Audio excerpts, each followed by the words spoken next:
Hello, Audio Marks, coming to you from the Sachem Public Library. Welcome to the Marks for Life podcast with your hosts, Jimmy and CJ, two casuals turned Marks wrestling fans, to give you a direct line to all things in the squared circle. Enter the ring at your own risk. We pull no punches, we hit hard, and we will slam you with all the info you need to know. So, ladies and gentlemen, are you ready? I said!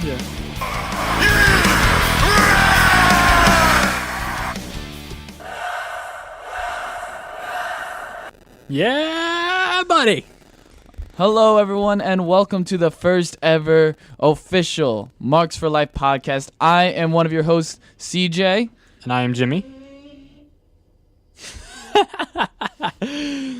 Alrighty then. Hello, and thank you, everyone, for listening today. We hope you enjoy our podcast today. Our main topic today will include the women of wrestling.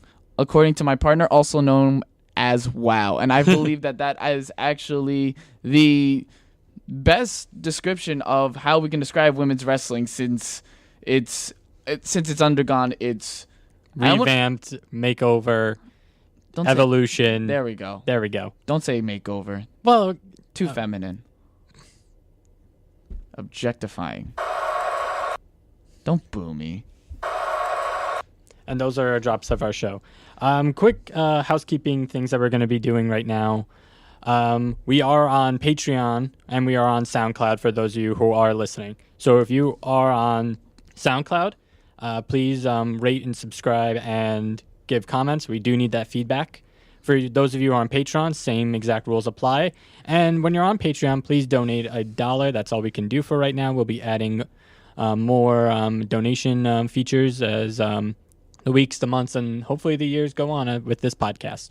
And please follow us on all of our social media at Marks for Life Pod on Twitter and Marks for Life Podcast on Instagram. As well as following our Facebook page at Marks for Life Podcast. As far as that, hey buddy, how have you been? It's been a while. I've been pretty good, man. I got my tattoo all lined up. It's gonna be in about 2 weeks from this past Monday. I cannot wait. Shout out to Ink Pulsive for that. Thank you. Gonna be a great tattoo. We just went to the beach. Yeah, we did. And you got burnt like a lobster. Yeah, it was not fun. I feel like a stupid idiot. You are a stupid idiot. You should have put on sunscreen. I did. It's just not enough, and I still burn. So well, that was also from his girlfriend slapping his chest. Yeah, she did that again the other day. I'm not surprised. But I love her so much. I hope she's listening. I love you, baby. She's not listening. We didn't put it out yet. We as soon as we will. Stupid idiot. Don't call me a stupid idiot. What? You know what? All right. So. But that says that's what we've been up to this entire week so far. We already know our topic for today, which is going to be the women of wrestling. And for right now, we're just going to kick it to some music for right now, and then we'll hop right into our show.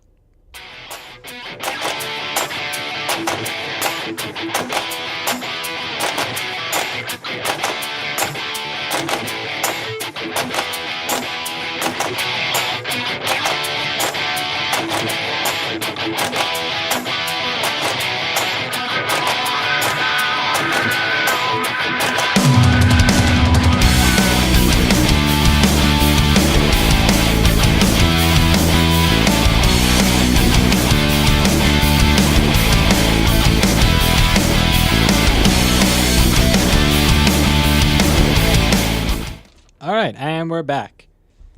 All right, so the first thing on our agenda will be the review of the week, specifically Raw, Smackdown, and NXT. That's Smackdown. We're going to Raw first. Where's your Kurt Angle music? I don't see it. What? That's Stone Cold. That's good enough. All right, so the first point of Raw that we are going to make, I think we should talk about Enzo and Big Cass's split. Yes. I thought it was done better this time than it was last week. I legitimately felt emotional. Like, what I do is I watch it on Hulu, which always comes the next day after Raw airs. So I'm already knowing what's going to happen, but watching that segment, seeing the emotion, because that was legitimate passion, legitimate emotion. And the fact that Enzo acknowledged that Big Cass was right, it made it feel more real. Yeah, I agree with you on that. And when at first, like, they apologized and then they did another turn, it was done great. And it was done so much differently than any other breakup for a tag team or faction or anything like that. And it was done really well. Yeah, because most faction tag team breakup, they would just, the very next night, or the very next week, I should say, they would just trash their former tag team, their former stable, say they carried that team and stuff. This took a very different turn because this is what would happen in real life. People would get angry, people would blow up at each other, and then when cooler heads prevailed, they would resolve the differences in most scenarios, and then, the real shade came from Cass when he attacked Enzo again. That was rough to watch. It was definitely rough. Also, side note on that, what Cass did at the end of that and confronted Corey Graves. Oh, there's going to be big things happening for that, and I'm very excited for Raw that's going to happen. Corey Graves is untouchable. He literally went out there, went to Big Cass, spilled all of his dirt. And bear in mind, Big Cass is big. He is 7 foot tall. You can't teach that. All right, I put in that little catchphrase. Now that's dead in the water because of Big Cass. But back to the thing. Big Cass is 7 foot tall. He's a strong, fast monster. And the fact that Corey Graves was able to spill dirt on Big Cass without any repercussions also not only shows how intimidating Big Cass can be, it also shows how smart Corey Graves is, which I like, how he's getting involved in multiple storylines, how he got involved with the Big Cass Enzo storyline, the Kurt Angle storyline, which the Kurt Angle storyline, for those of you who do not know, is Kurt Angle's been getting texts from an anonymous source with blackmail that could threaten his career. What? You heard me. Threaten his career. These mics are working. Now, I'm going to take a little... So, we've been speculating that it's going to be maybe Stephanie McMahon with Triple H coming back and stuff. I would like to see something different, personally. Yeah, I agree with you on that. I think... For what it's worth, I think we're done with Stephanie for a while. At least wait until after Mania next year until she comes back. Let her be a businesswoman. Let her be the strong, very powerful McMahon businesswoman that she is. I want it to be Corey Graves. That would be sick. I would like it to be Corey Graves, and then with Corey Graves, he can run the show. Because I feel like he'd make a great general manager presence. And then I would just like to see him, Big Cass. I like to see him with an NXT stable and slowly start, doing some kind of authority type of thing, but not the actual authority. I would like it to see Untouchable because with Big Cass, he's going to need some kind of shoe-in for the main event, and right now he kind of doesn't have that ever since his split. Now, pairing him up with Corey Graves, I feel like would do wonders for both of their careers. I agree with that 100%. I think that lays out a very, very good storyline that I hope unfolds within the coming weeks. Okay. What's the next thing on Raw? The next thing on Raw... Samoa Joe and Brock Lesnar. Yes!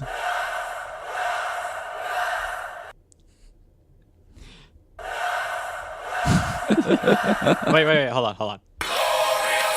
There's the corrected one. All right. It was done fantastic. I loved everything that Paul did in the ring when he was kind of introducing Brock. And kind of making him seem like a total badass, and then gets completely choked out by Samoa Joe. Here's the thing. Paul Heyman was calling out Samoa Joe, saying that he was a punk, saying that he was a coward because he kept taking cheap shots at Brock Lesnar during their brawl a couple weeks back when they first met up.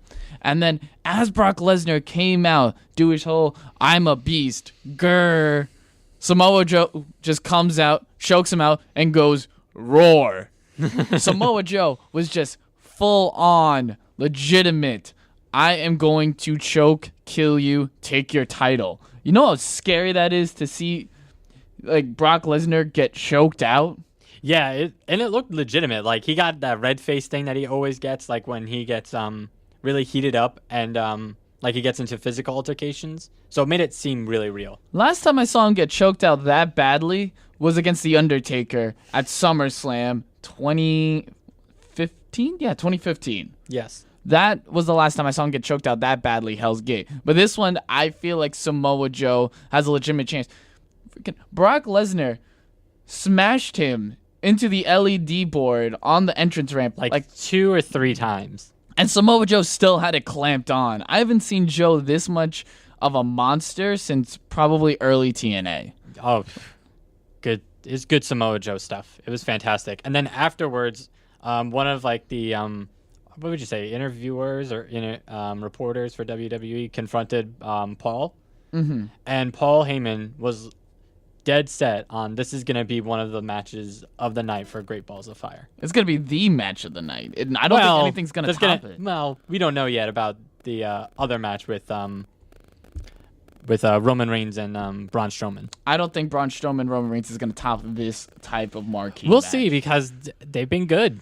I feel like this has been better. I think that this one is going to be good too. Do you feel like Samoa Joe, with this push, deserves the win over Brock Lesnar? Yes. Okay. Do you feel like he will get it if he continues to prove it? Because they have one more week. And if Samoa Joe proves it, and if ratings are continuously going up, they might just... Yeah, they might. I could see that happening. I think that it would benefit both Raw and it would benefit Samoa Joe if Samoa Joe gets the title. Mainly because without having like a permanent resident for the Universal Championship, it kind of feels a little empty on Raw. And especially since when Brock Lesnar did this with the WWE title, Brock Lesnar, he would do the same thing. He would barely show up. But the thing is, WWE title had 50 years about 50, There's a prestige to the WWE title. There's no prestige with the Universal title. It's going to be a year old this coming SummerSlam. Yeah. Wow. Yeah. I don't know how I feel about that. I still don't like the belt. No. Now Exactly. we're moving on to the last part of Raw, which was the women's match. The women's gauntlet match. Nia Jax killed it. Nia Jax. So with Nia Jax, it was Nia Jax versus Bayley. And with a gauntlet match, you have to pin, submit, you have to defeat your opponent. And then after you defeat your opponent, another one will come and take its place until there is only one woman standing. Nia Jax tore through 4 women. And most importantly, Bayley. Now, this is not a hate towards Bayley, but after pretty much not the best run that she's had. Bayley's has had a terrible run ever since her call-up. Which we will get to later in the show, but I'm really glad that she lost, and I'm also incredibly happy that Sasha Banks won. That submission finish at the end was amazing. I feel like if Sasha was to win, I felt like it should have been earlier. This gauntlet match, granted, it was great. Granted, I had no problems with the winner because I feel like Nia Jax should be saved for like SummerSlam. Yeah, I agree with that. Nia Jax, though, she was very impressive against everyone. She tore through Bayley, a former women's champion, then tore through Mickie James like it was nothing, who's a former 6-time women's champion, if I'm remembering correctly. Yep. Then tore through Dana Brooke like it was nothing. Emma showed a little fire, which is upsetting me because Emma, I did thoroughly enjoy her run in NXT, and I wish she had more of a fight. But Nia Jax has been a fantastic evolution since her debut in NXT about 2015, right? 2015, 2016? It was fairly recent. It was end of 2015 when she debuted in NXT. Yes. This has literally been only a year and a half for her. Yeah, because she debuted after the first Brooklyn. Yeah. I remember the promos. So, just think of that. That's a year and a half of just progress. And look where it's gotten her. She's become one of the best things in the women's division on Raw. Do you think that had something to do with her tweets a couple weeks ago about not using every single woman for Raw? I feel like that did have something to do with it because she did call out Raw Creative. But she also shows a fire and a promise and she comes from a legacy. Factor in all of that. This is something WWE has been waiting for since Karma, Beth Phoenix, China. Yeah, they've been missing out on the Monster Woman for quite a long time, and I'm really glad that they finally have someone that can fill that role. Exactly. So I am very happy that Nia Jax... And here's the thing, Nia Jax only lost because she was in it for 20 minutes. She was in it from the beginning and then was beat by someone who was literally choking her out because, A, she was losing more air because she was already, tired from beating all these other women. And also, just the way that Sasha put on the bank statement, really twerking the back and really making it seem like it was painful and actually believable that Sasha could win. John Cena, you should take a page out of Sasha Banks' book with your STF. But, just take a book out of your own girlfriend backside. Well, fiance now. Yeah. Take a book from your... take a page from the book of your now fiance who could do a better STF than you. Besides the point. But Nia Jax was really well protected with that, in my opinion. She was well protected with that because she barely lost. Let's put it that way. She barely lost against a fresh Sasha Banks. And she was going at it against two former women's champions, a former Hall of Famer, a former power lifter, and Emma, who is manipulative and probably one of the best women's technicians in the division today. On both Raw and SmackDown. So Nia Jax had a handful of competition. And the only reason why she lost was because she was exhausted. So you can make that case, and Nia Jax could easily find a way in the women's picture by the end of the year, which I am hoping for. Now, the next topic that we're going to go on, we're going to go to SmackDown, correct? That is correct. All right. SmackDown was eventful, to say the least.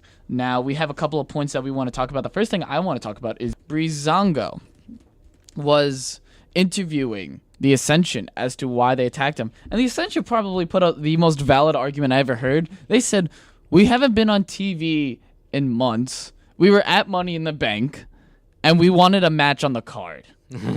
Which was that makes total sense. That just makes so much accurate sense. If they're trying to figure out who attacked them and I wanted a match on the card, I'll say I did it.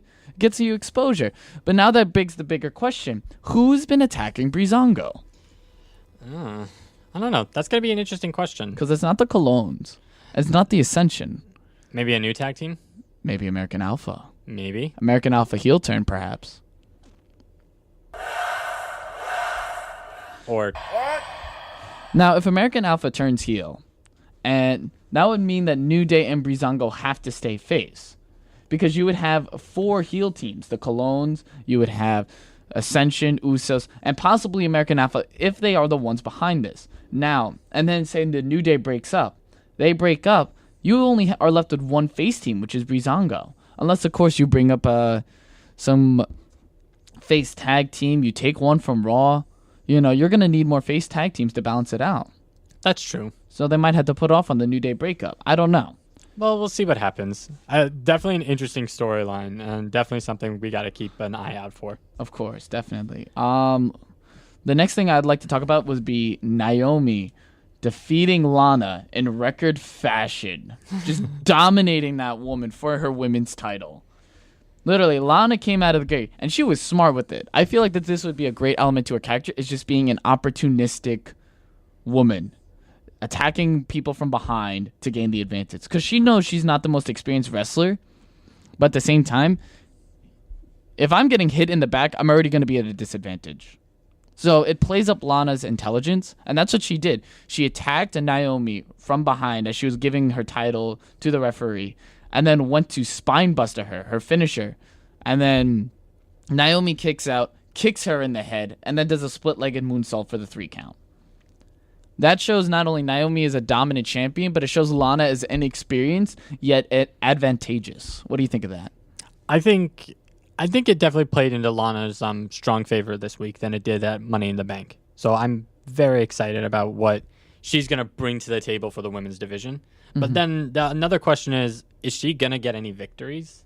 I feel like that it's going to start. Is it going to start with just her, or is it going to be when her husband Rusev comes back. I think they're gonna keep it separate. I think they're gonna keep those two separate. I feel like Lana's gonna start. I think she's going to start picking up victory soon. Probably an upset victory over maybe Becky Lynch or Charlotte. Perhaps I could see upset victories, but or maybe jobbers or jobbers. Yeah, because that always works out for talent. Jobbers are always probably the best way to do it. Speaking of jobbers, James Ellsworth. Yes, James Ellsworth. We're gonna kick it to the very last point for the Smackdown, which was the second Money in the Bank. Women's Money in the Bank, the second one. I'm happy that they went with Carmella again. I didn't disagree that it should be Carmella. It's just the fashion and the way that they did it was wrong. Nah, man. And there's a fair debate on that. There's a very fair debate because I feel like it's a no disqualification match. James Ellsworth had every right to climb up the ladder, retrieve the briefcase, and drop it in Carmella's hands. Yes, but there's a difference between the right and that for story purposes makes sense than it is to, okay, we're going to actually do something that actually is the very first for women, and we kind of don't want to ruin that, but oh well, we're going to put James Ellsworth in it and see what happens. See, you're defending the history of it. I'm defending the storyline of it. I feel like it's better to do storyline than history. It's a fair point, but because I'm going to bring up something. 2010 TLC, Jack Swagger and Kofi Kingston versus Dolph Ziggler for the Intercontinental Championship. Okay. They were tugging on the belt. Jack Swagger and Kofi Kingston on top of the ladder. They were tugging for the Intercontinental belt. And then it dropped. Mm-hmm. Dolph Ziggler won the match. Okay.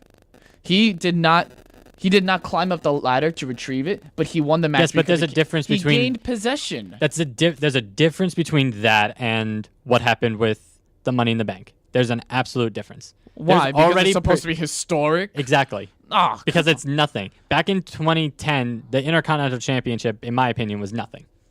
Mm-hmm. And when you're comparing it to a groundbreaking first ever for a wrestling women's match, I mean, come on now. And that's the bottom line, because Stone Cold said so. No. Then make the same argument for Shawn Michaels and The Undertaker when Kane interfered. For which one? The Hell in the Cell match, that groundbreaking match. Make that same argument. Exactly. It's different for men than it is for women. Yes, it is. Yes, but here's the thing. You shouldn't be focusing on the history of it. People put too much emphasis, first ever Hell in a Cell, first ever Iron Women's match, first ever what else was there? False Count Anywhere. First ever Miss Money in the Bank. Yes, but was False Count Anywhere interrupted? No. Was there outside interference for the first ever Hell in a Cell? No. Yes, but it plays into the character of Carmella, and Carmella still won by cheating. I think if it would have been a better taste in my mouth if she commanded James Ellsworth to get it down in the first place. She did. No, she didn't. She was flat on her ass. Yes, but they were delirious, going like this. You obviously didn't pay attention to the match. She was talking to him and stuff, like getting the briefcase, like get the briefcase. No. James Ellsworth was full in control and grabbed it himself. He was not commanded by Carmella. I don't know, but I am happy with the result nonetheless. James Ellsworth still found a way to get into the match after being banned from the arena. Yeah, that was great. I was kind of hoping they would do a repeat. Not going to lie, I was kind of hoping they would do a repeat of James Ellsworth just dropping the case into Carmella. Well, at that point, then it would have just been funny and be like, okay, now we know what you're doing. You're ribbing the crowd, but... I like what they did, though. They had Ellsworth on the ladder, and then Becky tipped it over, if I'm just saying that correctly. You are saying it correctly. Yeah, she tipped it over, and then he fell on his crotch. That I like a lot better. That was awesome. Yeah, I feel like, though, that, I felt like Carmella won fine both ways. It suited her character. This one had left a better taste in my mouth. And I think it was a better match, too. It was a better match. It had more time. It had more spots, Which is what another main problem was back at Money in the Bank. Well, they weren't used to the psychology of it all, but now they are, which is nice. Also time. Yes. They had about 20 minutes with this match. So, again, that was an excellent match, but I feel like there was one match this week that did it better, and we're going to go into that with NXT. Now, before we get into that match, I feel like that there are two other things that we should talk about with NXT. The first one is the Heavy Machinery versus Authors of Pain announcement. I'm happy about it. I never saw. I just recently got back into NXT for the sole purpose of the next announcement we're about to tell you guys in a second. But when looking at that segment, I was like, okay, this is interesting. Heavy Machinery seems like a different kind of tag team that we haven't seen. Every time I got back into NXT, every time I was able to watch an episode, I always saw Heavy Machinery, and they were an excellent tag team. They are fast, they are powerful, they have a lot of fun with the crowd, and they are very, very dominant. And when Regal said, and I quote, that this will be literally the biggest match in NXT's history, these are 4 heavyweights. They're huge. They're I think combined, they're almost 2,000 pounds, of mass. This is going to be an excellent heavyweight match for the tag titles. Authors of Pain has grown considerably since their debut, in my opinion. They've gotten much more comfortable in their characters, and I feel like that this will be a fantastic match for them. It's going to be premiering on July 12th, if I remember correctly. Which is next week. No. Well, no, it'll be now. It'll be in 2 weeks. July 12th. July 12th. And next week, however, is going to be the NXT match between Roddy Strong and Bobby Roode. Yeah, but that's not our second announcement. That's just another thing that we want to add. That storyline, though, on the other hand, also being laid out pretty well. I'm not interested in either of those characters. We'll see what happens. But our second big announcement for NXT, and hold on while I set this up.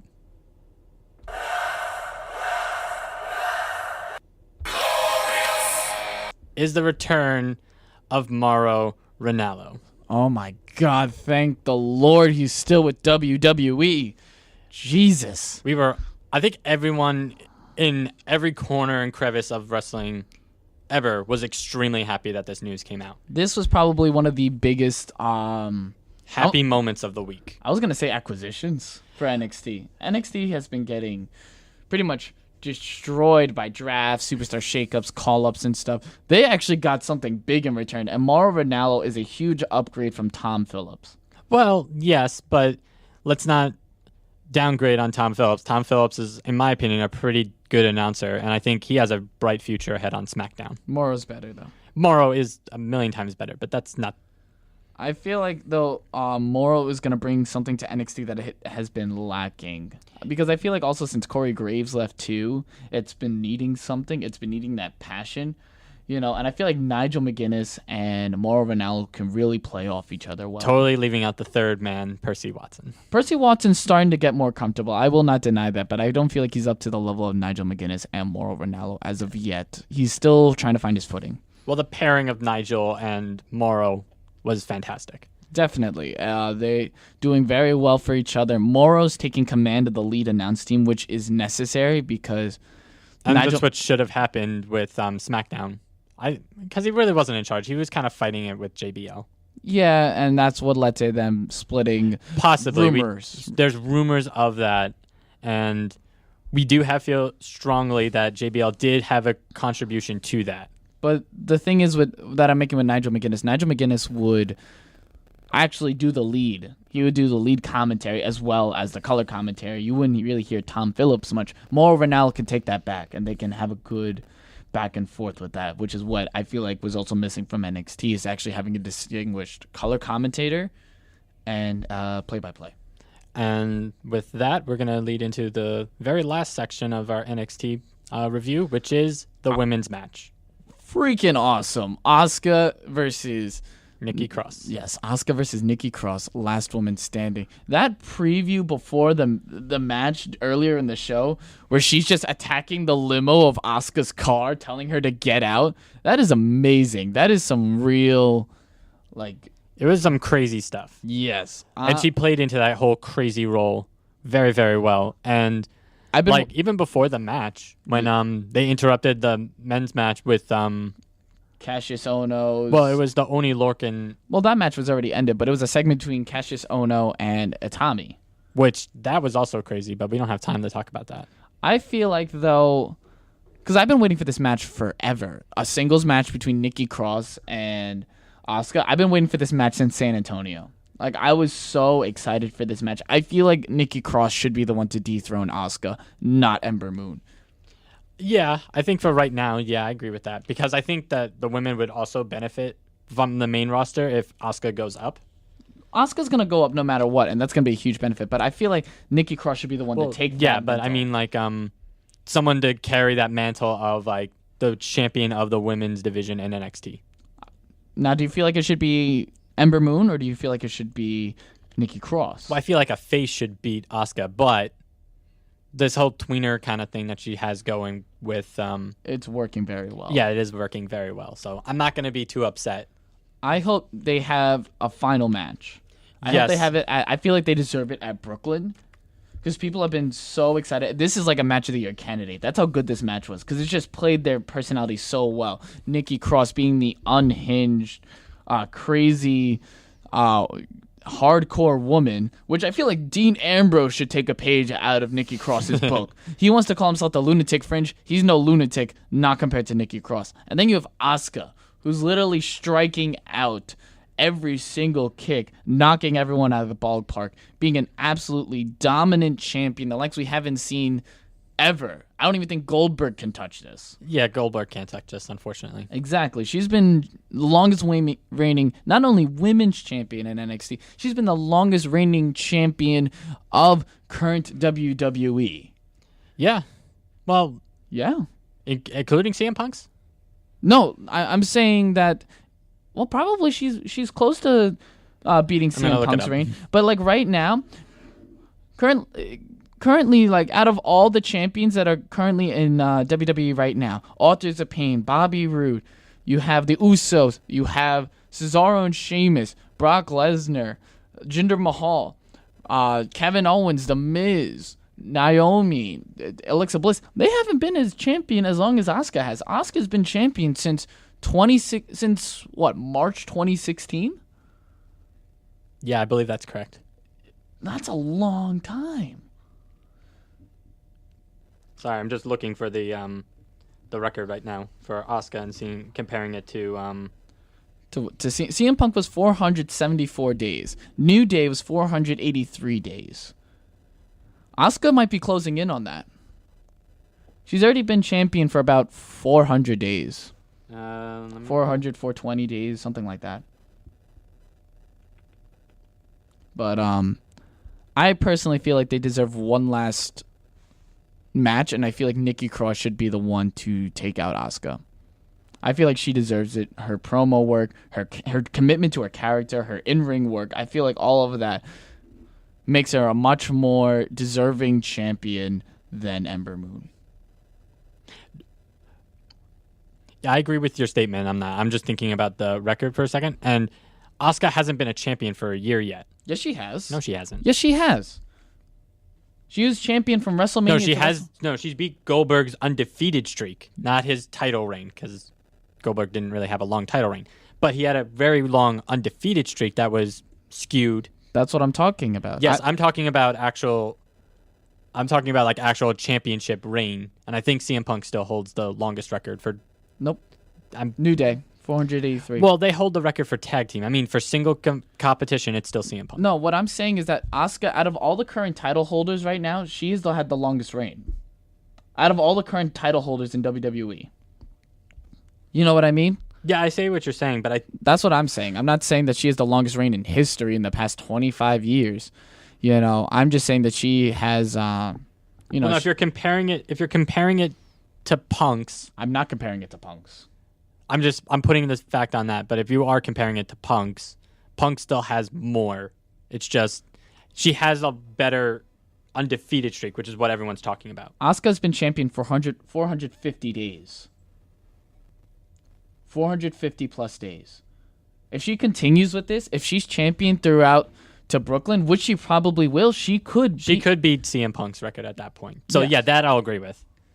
But I feel like that if not, I feel like Nikki Cross should take Asuka's championship. Yes. So that is my statement.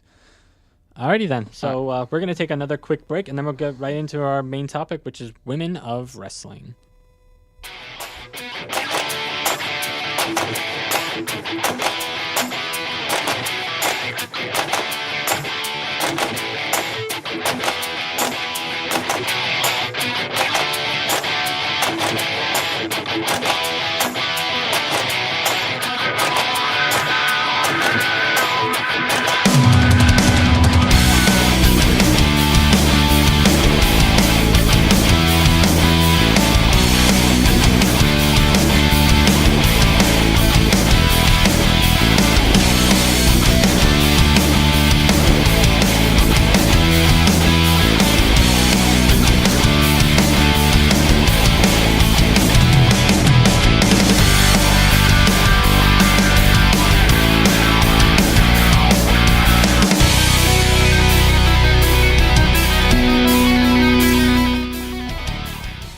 All right, now we're back. Sorry, I was guitar riffing on my championship belt. You're awful. You're awful. You know that? Yeah. All right. So the main topic of this week is women's wrestling. I felt like it would be appropriate to choose this topic for one reason only. And that is because this is, for the first time ever, a women's match has main evented Raw, SmackDown, and NXT consecutively. And also, being that when this episode goes out, it'll be July 1st, which will be the month that the WWE Women's Tournament, the Mae Young Classic, will be going on. Oh, really? Yeah. It'll be going on, I think, mid-July? I think so. Yeah, mid-July. Wow. Huh. That's going to be coming up soon. That's going to be exciting. I miss Mae Young. Rest in peace. She could take a bump like no one else. Anyway, so I think for the first part of this, we're going to do an overview of the entire women's thing, and then we're going to have some questions that we want to answer for this. Yes. Now, all right. So the state of the women's division, I felt like the fact that it main evented 3 consecutive shows and excellent matches, no less. I felt like that this stands a testament, which leads us to our first question. Has the women's division overall, after it changed from the Divas division, has it changed? Has it changed from Divas to women? Has it changed? Has it changed for the better is what I meant. Sorry. I did this late draft last night, and it was very tiring work. But has it changed for the better? Absolutely. I think there's no question that it has. Otherwise, we wouldn't be calling this episode WOW, because that's how we feel that the women's wrestling in WWE has gone so far. Not gonna lie, when I first got in, it was during the Divas era, I guess.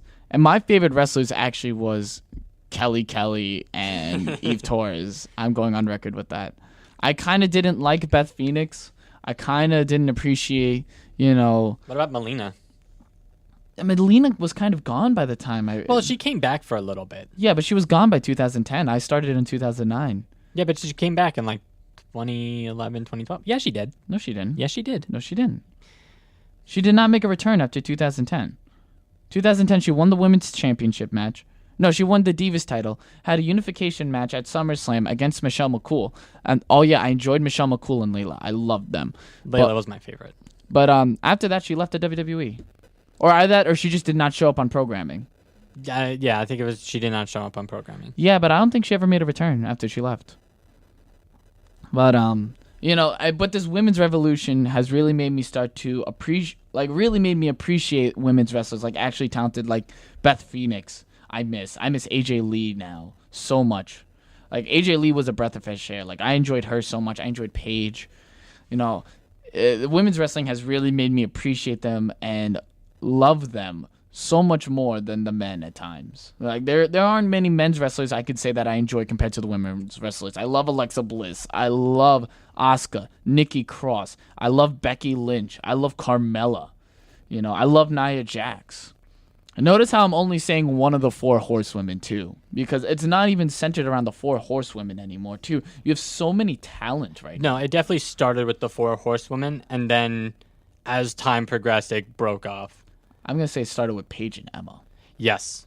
Paige was an incredible breath of fresh air when she came out. Like, I love AJ. AJ was the best part of Raw when she was champion. And then when Paige came out of nowhere, I didn't know who this very pasty black-haired woman was when I first. I knew her from her match earlier in the year, NXT TakeOver NXT Arrival, excuse me, against Emma, and that was such an excellent match. I have not seen the likes of that match since ever, actually. The one I can think of that was closest to it was Payback 2013, Caitlyn versus AJ Lee. Was it? Yeah, 2013, when AJ Lee first won the title on my birthday, no less.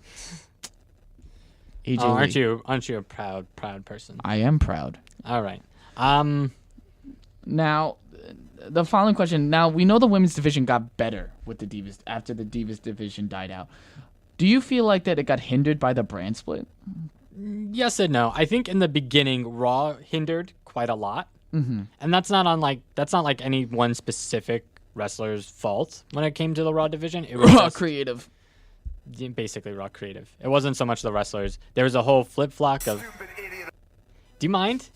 Let me finish my point first before you do the drops. God. You would do the same thing to me. Yeah, I would wait until your point was done, though. Yeah. That's what I thought. Sure. Anyway, so definitely leaning more towards Raw Creative's fault than it was the wrestlers. And definitely the flip-flop back between Charlotte and Sasha did not help. And then introducing Bayley into that whole mix, it didn't help. No. But I think post-Superstar shakeup, it has gotten better. And I think that hopefully with more women coming into the company, into the main roster, it'll definitely fill up those positions. Yeah, I feel like that. I think it actually did not get hindered by the draft. I felt like that it actually got, I feel like it got... From a SmackDown perspective, it got better. It got better, and I feel like Raw, it's starting to find its footing. I felt like SmackDown did get the... I feel like it got the better end of the deal. Yeah, because they got the more women, and usually when there's more women, there's more stories to create and more of that. Well, and yeah, they didn't get more women. Well, I mean, how many women were on TV for Raw? TV, yes. 3 or 4. On SmackDown, there was at least 6. Yes, but you look at the talent that was on Raw during the brand split. You had Dana Brooke, you had Charlotte, Sasha Well, Dana Banks. Brooke didn't come until later, though. No, she was on the brand. She didn't. Yeah. Yeah, because she was partnered up with Charlotte during Ric Flair. Yeah, but that was after. That was before the brand split. Yes, because that was Natalya. That was just the women's title. All right. She got called up 2 weeks after WrestleMania 32. All right. You don't. All right, don't look it up. Look it up. I'll look it up. Look it up because I'm right. All right, go on with your point. You had Dana Brooke, Charlotte, Sasha Banks, Summer Rae, Alicia Fox, Nia Jax. That's 6, Paige, and 7. It was Raw creative, but they're starting to really get a handle on their women's division with the emergence of Nia Jax, Sasha Banks. Well, they scooped up Alexa Bliss from SmackDown. I feel like, though, that this brand split gave a lot more opportunities to people that it would not normally have. Look at the careers of Bayley. Look at the careers... Bayley when she first came out. Bayley, Sasha, Charlotte, Becky, Nia, Alexa, Carmella. Yeah, there's Lana, Naomi. Yeah, definitely. There was definitely a lot more opportunity for the ones that weren't the Four Horsewomen, excluding Charlotte. Yes, so that's excluding the Four Horsewomen. We'll go to Naomi. Naomi, 2-time SmackDown Women's Champion, current SmackDown Women's Champion, won the title in her hometown of Orlando, Florida at WrestleMania. Alexa Bliss, first ever Raw and SmackDown Women's title. God, I love Alexa Bliss. Carmella, first ever 2-time Miss Money in the Bank. And then you have Nia Jax, probably the most dominant force since Beth Phoenix, Hall of Famer.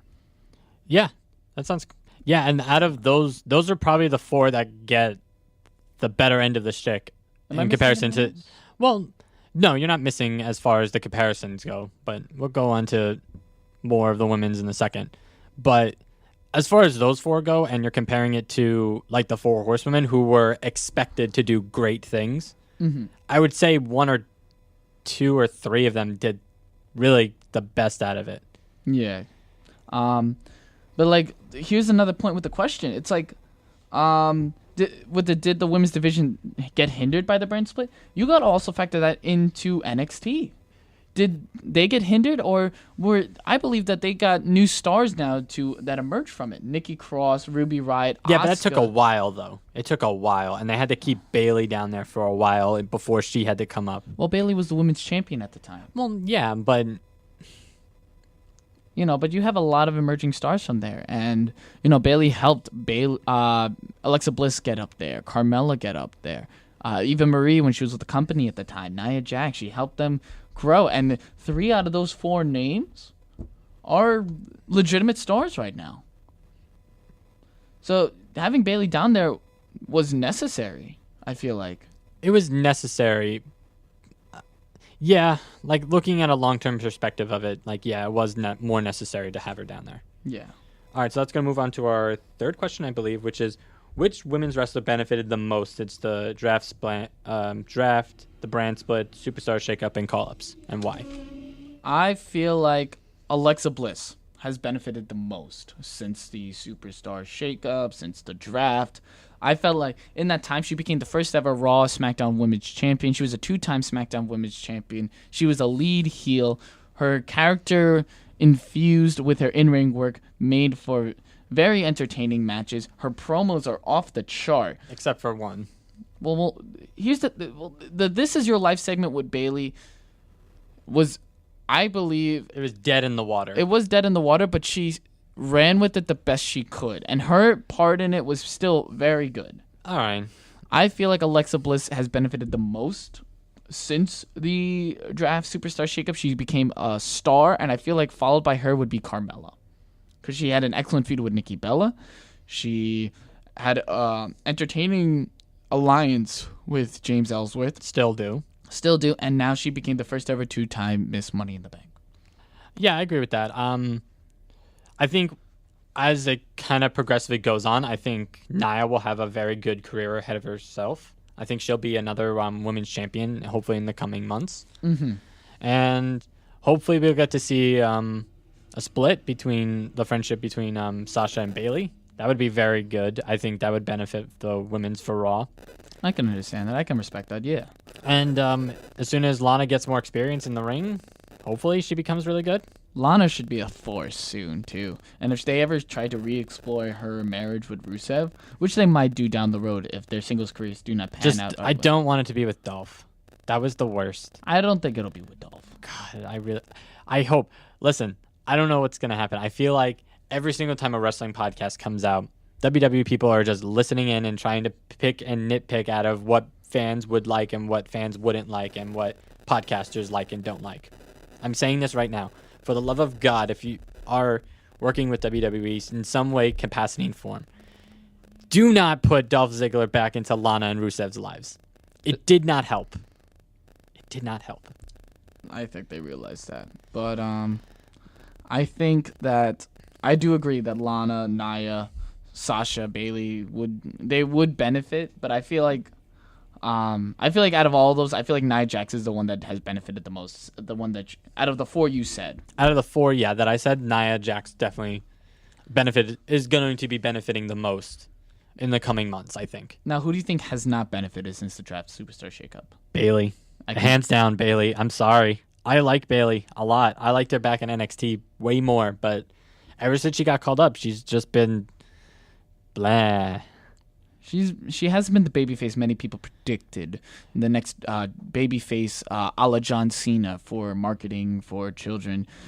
She has not lived up to her potential, and I don't know if that's because of raw booking. I don't know if that's just because of terrible character development on her part.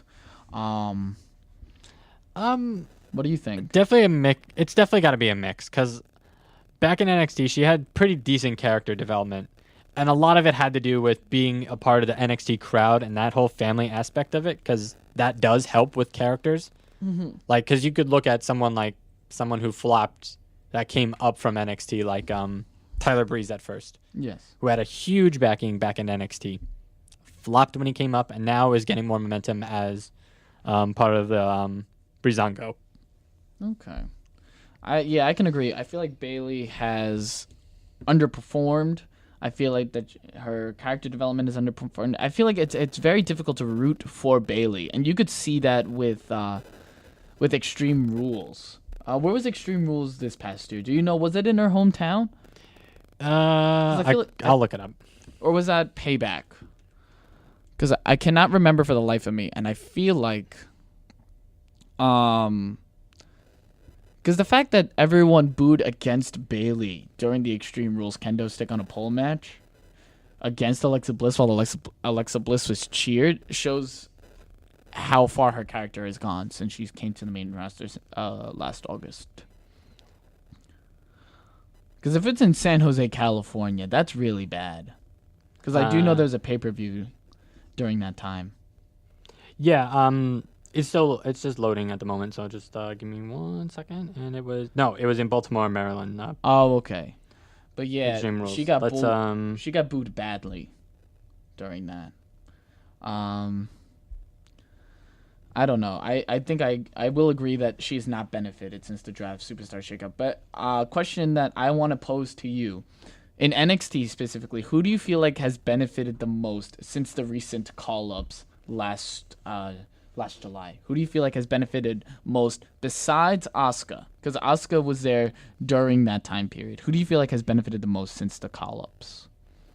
Like who stayed at NXT, and then whoever stayed in NXT, and while others went and got called up, who benefited the most, like in NXT? I'm just confused by the question. I'll put it this way: I'm gonna name 5 competitors right now: Peyton Royce, Billie Kay, Ruby Riott, Nikki Cross, Ember Moon.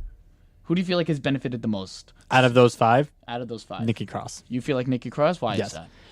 I think as of what she's done recently with that whole NXT Last Woman Standing match, she's gotten momentum that she is definitely going to be the next women's champion for them. Like, there's no doubt in my mind.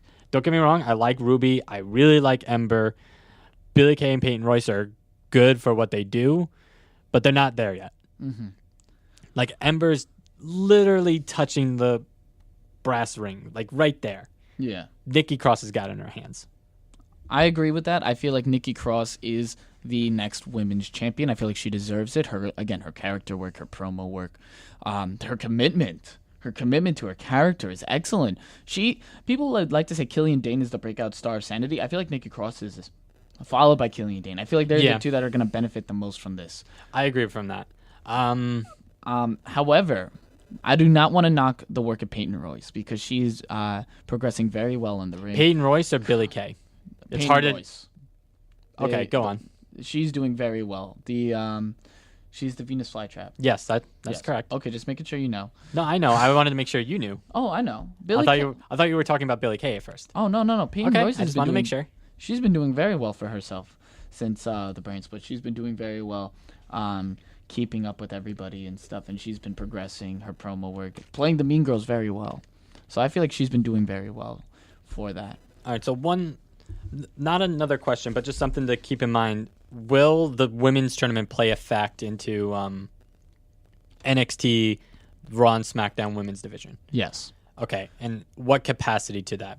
Because I know the only person that I'm aware of right now that is 100% in is, I believe her name is Tessa Blanchard. And that's an old school wrestler's daughter, someone who has a name value a lot like Charlotte does. Will she be in the main roster when the tournament's over, or will she be in NXT? I feel like that she will be. I feel like a lot of the women from the Mae Young Classic will end up in NXT first. I feel like that would be the best introduction for them. Let them get their footing in there and stuff. And I feel like you should then call up people like Asuka, maybe the Peyton Royce and Billie Kay.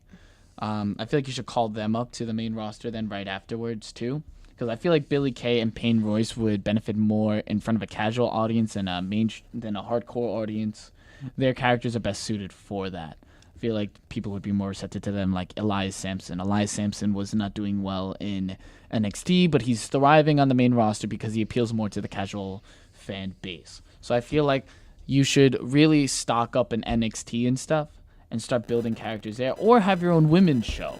You can even make the argument for that. Let's see what happens first. I'd rather see them kind of be developed in NXT and in the main roster first before you start putting the idea of another show, because we're still waiting on the British show, the British wrestling show, the UK scene, and there's just a lot of problems with the cruiserweight division, that 205 Live, that kind of plays into that effect. So I'd rather wait on that personally. I agree with that. I can definitely agree with that. Right. Okay, so our last question is, would the division be better with more titles, and why? Yes. And by that I mean different divisions within the women's division. So instead of having another like singles title, unless it's like the women's intercontinental title or something like that, or a women's tag team title, would that be better suited for that division now? Yes. Yes. Why? Well, actually, it would benefit Raw, not SmackDown. Okay, that's very interesting. Why? Because SmackDown right now, you can easily make the argument to have the Money in the Bank briefcase be defended. Yeah, okay, I see your point on that. You can easily make that opportunity be defended like Dolph Ziggler did and stuff. So they have a second thing that they could technically fight over. The only thing that Raw has to fight over right now is television time. So I feel like that if Raw had a secondary title or maybe even a tag title and stuff, something like that. Okay, so here's my other question, and I'm sorry to cut you off on this. Would you want to see a Queen of the Ring then for the women? That's what the Mae Young Classic is to me. Yes, I know, but we'll see what happens. But would you want to see like that, like they have like a crown and that gets defended or something like that? They already have Miss Money in the Bank, which kind of took over King of the Ring, so I would, if the King of the Ring, Queen of the Ring came back, well, the King of the Ring coming back and Queen of the Ring being inaugural, I would not mind it, but I feel like that would be a lot of, I don't want to say titles, but a lot of prestige to be defended as well. And you also got to worry in with television booking and stuff and a lot of that. And I feel like that if you have the Queen of the Ring, it would have to be from both shows. That's what it would have to be, though. That's the thing. You can't make that exclusively Raw, and that's why I had a problem with Money in the Bank being a SmackDown only pay-per-view. It should have been, it should have been A cross-brand. It should have been a cross-brand. Okay, so here's my next question. Would you want to see the women's titles be unified? No. No. Okay, so there's an interesting point because you would want to see Money in the Bank Yes. be universally owned between Raw and SmackDown, but you wouldn't want to see the titles. No. Why? Because the titles give them something to fight for. I don't feel like that they should be unified. I feel like, however, because the Money in the Bank, when it began, it was for one. It was one. It could be used on either show, and that created suspense because you didn't even know if he was going to cash in on SmackDown or on Raw. Look at CM Punk. CM Punk, the first night he got drafted on Raw, he cashed it in and stuff. You can look at Jack Swagger, who I don't believe was even a part of the SmackDown roster. He was, I think, Raw. He was a part of the Raw. No, roster. he was at the time it was ECW because ECW didn't. It was the WWE ECW show first. Oh, okay. And then But he then got drafted to ECW Raw. went away, and then he was SmackDown. No, he got drafted to Raw and then cashed in, and I think he went to SmackDown. All right. But, you can make... I liked that. I loved it when the Money in the Bank could be used on either champion. I imagine Baron Corbin going over to Brock Lesnar after he finishes his match with Samoa Joe, cashing in and becoming the Universal Champion on Raw. You know how much of a shakeup that would be? Yeah, I think you're agreed with that. But also, I would make the argument: would you want to see Money in the Bank be switched off between Raw and SmackDown every year? I don't like that. I feel like it should just be unified. You should have, So where would it be held? Because I don't think they could do Money in the Bank for both. I from looking at it from a business perspective, I don't think they're gonna make Money in the Bank its own thing because they have the four main ones. They can easily make it 5. You can. There's gonna be all right. I feel like it should be like a unified men's match and a unified women's match. I feel like that would be so much better for television. I agree with you. I just don't see that Money in the Bank with its own pay-per-view getting that way. I feel like then it would just be put onto like WrestleMania again or be put on SummerSlam or something like that. Well, then put it on you put it on a pay-per-view then, but I feel like that would just be better for business as well as character development. I agree with you. I don't know. I feel like that it should be unified. The briefcases, not the titles. All right. But going back to titles and stuff, which ones would you want to see the most? Like, what's the number one title that you would want to see for the women's division? What's the next title that you would want to see? Tag title. Tag title? Who would be the tag champs? In your eyes? Now, there are a couple people I could choose. I could choose Nikki Bella, and I could choose the Bella Twins. I could choose someone who are inactive that could work together, like Summer Rae and Alicia Fox, who would probably work very well together, given that they have similar styles, using a lot of leg strikes. I'm gonna go with this answer though: Peyton Royce and Billie Kay. Yeah. Okay. I feel like that would be the best way to do it. Have them in like have them in a women's tag tournament and let them win. That would be a great introduction to their character. That would be a great way to introduce them to the roster. You know, normally it would have been even Emma and Dana Brooke, but right now Dana Brooke is a face, Emma's a heel. I feel like that this would be the best one. All right, I like that answer. All right, so now we're just gonna kick it to a break, and then we'll do our sound off, and that'll be it for the day.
And we're back.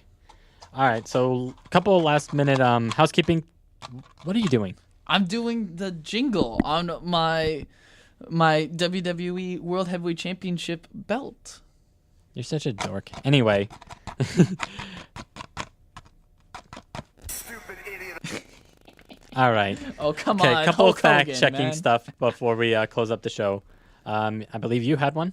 Dana Brooke made her debut on the main roster, and I quote, she made her debut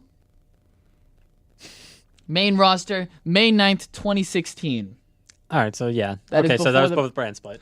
She made her debut by assaulting Becky Lynch during a backstage segment, reuniting with Emma, and then May 22nd, she appeared at Extreme Rules dressed as Ric Flair to distract Natalya and helping Charlotte retain her WWE Women's Championship. Okay. And, Boom! all right, and mine was Mickie James was a 5-time Women's Champion and 1-time Divas Champion. So 6-time. So 6-time, but Ooh! 5 and 1. Oh, stop. She's 6. Oh, don't give me that. She's a 6-time Women's Champion. Whatever. Yeah. Anyway, My that's facts are on point. I am the fact master. All right, I'll keep you to that. I'm gonna keep you to that. I do a lot of researching in college classes while I'm bored. I don't like college. I'm sorry. What? I'm hoping that this takes off. Stupid idiot. Hey, that's mean. I'm not stupid. And that's the bottom line, 'cause Stone Cold said so. Anyway, we're gonna wrap up the show right now. As always, please follow us on Twitter at Marks for Life Pod, on Instagram at Marks for Life Podcast. Please subscribe, rate, and review on SoundCloud and Patreon. And when you're on Patreon, please give a $1 donation to our show. It'd be really appreciated. And you can find us on Facebook as well, Marks for Life Podcast. Please like and follow our page. Thank you very much for listening to our inaugural Marks for Life podcast debut. My name is CJ. I'm Jimmy. Thank you very much. You guys have a wonderful week. Signing off, Marks. And this podcast was... Awesome! I miss that. yeah, very much.